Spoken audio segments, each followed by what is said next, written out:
Hi there. I'm just going to talk about some Filipino weapons. I do Filipino martial arts, which is known as Kali, Eskrima, and Arnis. Like a term, Filipino martial arts. So I've actually had a few people ask why we use sticks if we're training for blades. Well, the sticks are actually a training tool for the blade, so we can swing these around. So instead of cutting each other with swords. I mean, nowadays they have training swords, but traditionally, before training swords, people would use rattan sticks. Rattan's kind of like bamboo. You can kind of see as I go up, there's like little, you can kind of see like right there, there's little nodes. Of course I can't find it. There's another node right about there. So this one doesn't have the skin on, and as you can see as I zoom in, let's see if I can get it to, you can kind of see the fibers. See how it's fibrous? That kind of makes rattan nature's Nerf. So when you're swinging these around and clacking them together, you're not going to get as much damage in your hands. So you won't wind up with carpal tunnel after 20 plus years of training Filipino martial arts. It's also kind of unlike bamboo. It's solid, but that fibrous nature will actually keep it from hurting your opponent too much. And trust me, these things freaking hurt when you get hit. I got plenty of bruises to prove it, especially if you get hit in a bony part. But these fibers will actually keep the impact damage down, so you don't wind up doing damage over a large amount of time. So kind of, like I said, nature's Nerf. There's a few different styles. This one's fire hardened. You can see the little burn there, with no skin on. The really good ones are like this one I'm about to show you. This one is skin on fire hardened. You can see little burn marks everywhere, and also a little cool design. So you can't really see the fibers on this because the skin's on, but you see how there's a lot more nodes on this piece of rattan. So that means it's better, it's going to be harder and stronger, and it'll last a lot longer. So when you're buying a Kali stick, try to get as many nodes on it as you can.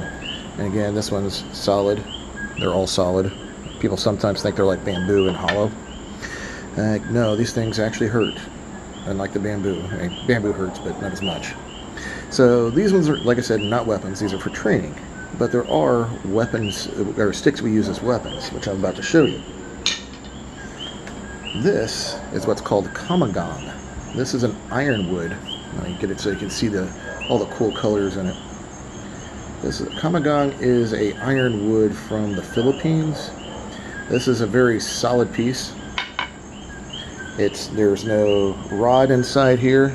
A lot of people, when they first handle one of these, thinks there's actually a metal rod in this. It's very heavy, very dense. Ironwood is very hard, and will do a lot of damage when you hit somebody with it.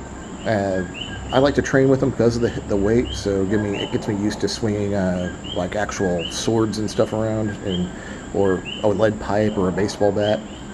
So yeah, this is kamagang. Super dense, super strong. You can actually use this as a weapon. I would not recommend using the rattan as a weapon. It'll hurt, but it's not going to disable anybody. We might stop from just pain, but I wouldn't count on it. But yeah, you can actually see kamagang is actually an endangered species because it's been overgrown, so it's rather expensive to get hold of because people have to have special licenses to harvest it. Apparently it has a really good fruit on the tree too. I haven't had it though. But we train with with the sticks to train with swords. This is a barong from cold steel. This is not one of my nicer ones. I'm still unpacking stuff because I did a big move.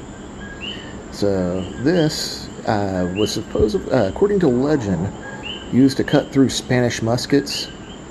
Also used for beheading people and in combat. I like it because of the weight to it. It's got a leaf-shaped blade, which is supposed to do extra damage when you stab. There's no edge on the back, unlike some weapons like the crease, but I like to brace the back of my weapon a lot, so it's got a pistol grip on it, which is common in Filipino weapons, so you can thrust out. It also keeps, in case your hand gets sweaty, it doesn't come off. Thanks, dogs. And Yeah, the barong is pretty nice. There's a lot of different swords, but we train with sticks to train with swords. I just like the barong. There's also, you'll commonly see what's called a gunting, which is half a scissors in Tagalog.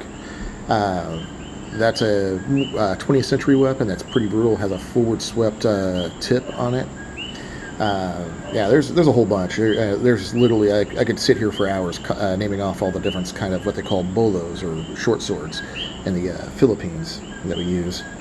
And basically they're all used the same. Just the different ones have different applications of how they cut. And, this one's more aggressive, a lot of heavy weight, which is one of the things I like. Where the gunting's a little bit more delicate, fast, quick to cut. So yeah, I'm not a very high Filipino martial art practitioner at all. I just really like it and thought I'd do some videos on it. I'm not trying to teach, just trying to explain why we use rattan sticks over training swords. Because if I trained with this one, I need to clean and sharpen this too. Yeah, you wouldn't be training for very long if you use something like this to train with. There are training swords out there, aluminum and plastic, and different materials. I got a few knives I use, rubber knives I use for sparring. So, but just for this video, just talking about why we use sticks over actual swords.